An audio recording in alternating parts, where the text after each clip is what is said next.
The quickest and easiest way to take rust off of old tools, and in this case, scissors.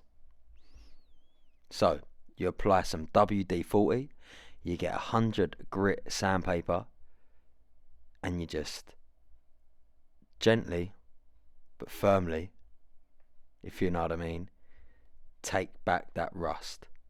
And you keep going, and literally within minutes, the rust just flies off. And you keep going,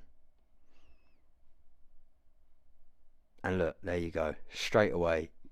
It's a massive, massive difference.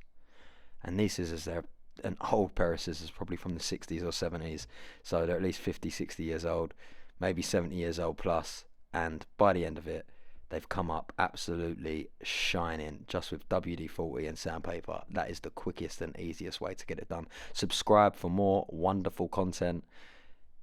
Like this video. Check out Step Time Mum and everything we're doing. Peace. I've been Sonny Green. Much love, people. Look at them shine. Shining, baby.